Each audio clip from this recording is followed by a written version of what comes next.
6 का हिंदी किताब अक्षरा का पहला पाठ चिर महान पढ़ने जा रहे हैं। क्या पढ़ने जा रहे हैं? चिर महान पहला पाठ पढ़ने जा रहे हैं। अब इसका कविता को मैं पढ़ रही हूँ, फिर उसका अर्थ आपको समझाऊंगी।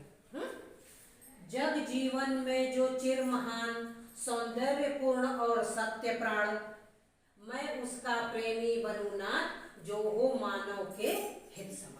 जैसे कि आप लोग बच्चे हैं, सुबह आके स्कूल में हाथ जोड़ के ईश्वर से प्रार्थना करते हैं, ईश्वर से प्रेयर करते हैं कि नहीं हैं? तो आपको भी ईश्वर से प्रेयर करना है, यानी प्रार्थना करना है कि हे प्रभु, हे नाथ, आप हमें ऐसा बनाइए, यहाँ से मैं उसका प्रेमी बनूं ना, मतलब कि तुम बच्चे कभी ये कहने की कोशिश करा कि तुम बच्चे ये प्रार्थना करो कि हे प्रभु, मैं जो संसार में अच्छी चीजें हैं उसको एक्सेप्ट करूं और जो बुरी चीजें उसको छोड़ दूं। कहने का मतलब ये, आप ये प्रार्थना करेंगे भगवान से।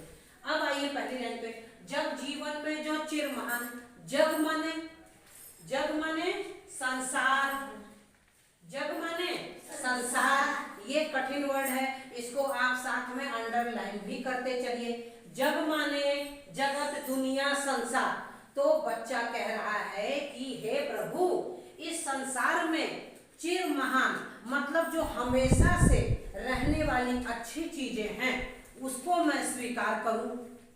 सौंदर्यपूर्ण और सत्य प्राण, चिर माने, ये देखिए जग अंडरलाइन किए हैं, चिर माने हमेशा से रहने वाली, जग माने जगत, दुनिया, संसार,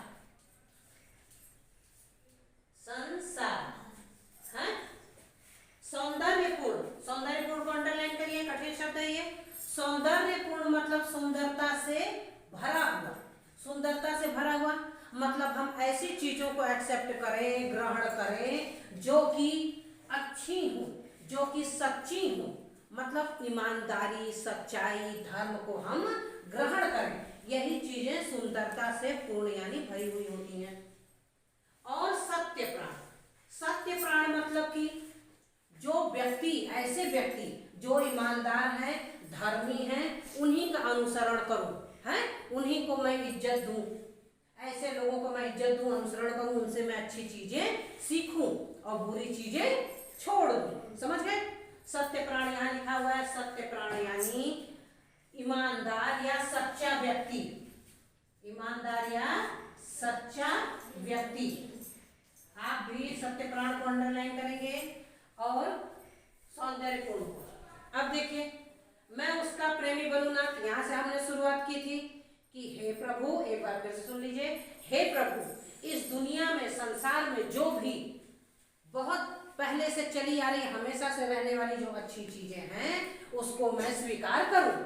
सौंदर्यपूर्ण वे चीजें जो सुंदरता से भरी हुई हैं, जो सच्ची हैं, ईमानदार वाली चीजें हैं, धर्मी चीजें हैं, धर्म पर चलने वाली बातें, उसको मैं स्वीकार करूं।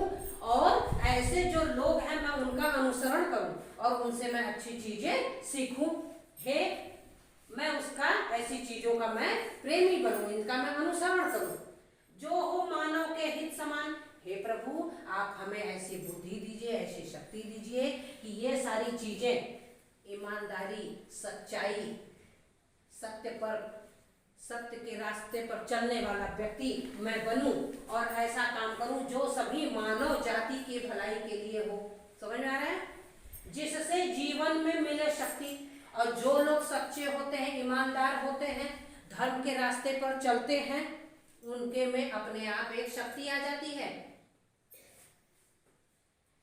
छूटे भय, संशय, अंधभक्ति, और जो लोग सच्चे होते हैं, ईमानदार होते हैं, धर्म के रास्ते पर चलते हैं, उनके मन से डर निकल जाता है। समझ में आया?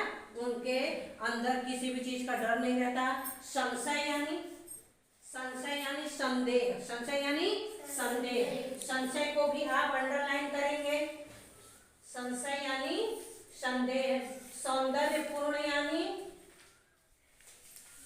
सुंदरता से भरा हुआ, यहाँ पे इसका ये शाब्दिक अर्थ होगा। और चिर माने हमेशा, ये सब कठिन शब्द है बच्चों, इसको अंडरलाइन करना और लिखना भी है। मतलब कि हमारा जो डर है वो खत्म हो जाए, जो हमारा शक शुबा संदेह है वो भी निकल जाए।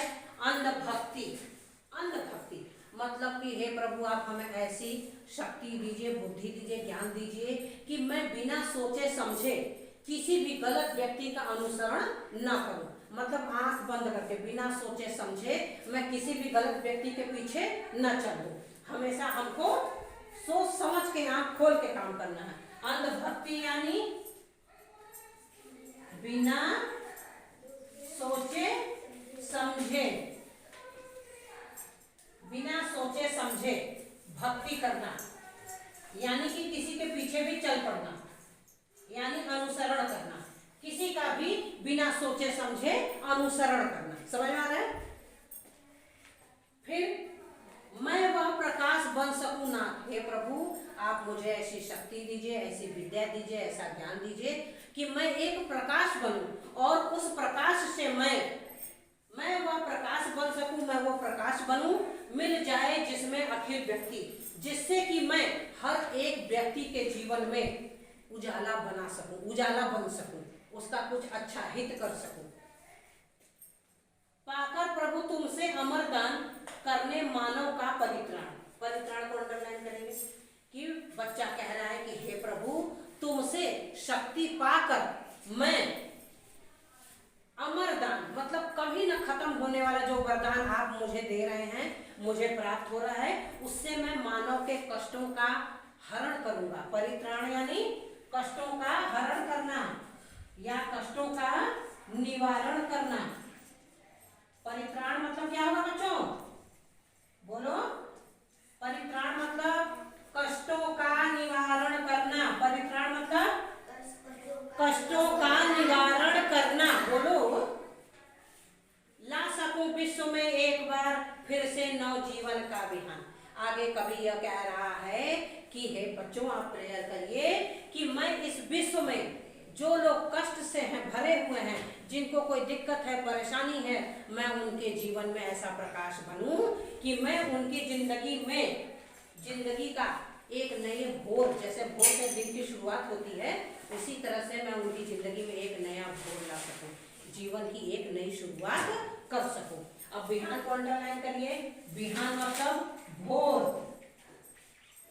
प्रातः, प्रातः काल, भोर सुबह सुबह उठते तो भोर बोलते हो ना, प्रातः काल या उषा काल बोलते हैं उसको।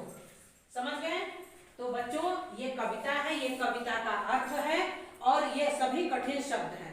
कठिन शब्द आपको कविता में से कॉपी में लिखना है, किताब में से कॉपी में, उसके बाद कठिन शब्दों को अंडरलाइन करना है और उसको यहाँ पे लिखना है, लिख के याद करना है। जब आप इसको याद कर लेंगे तब आप आसानी से कविता के अर्थ को समझ पाएंगे। समझ में आ गया?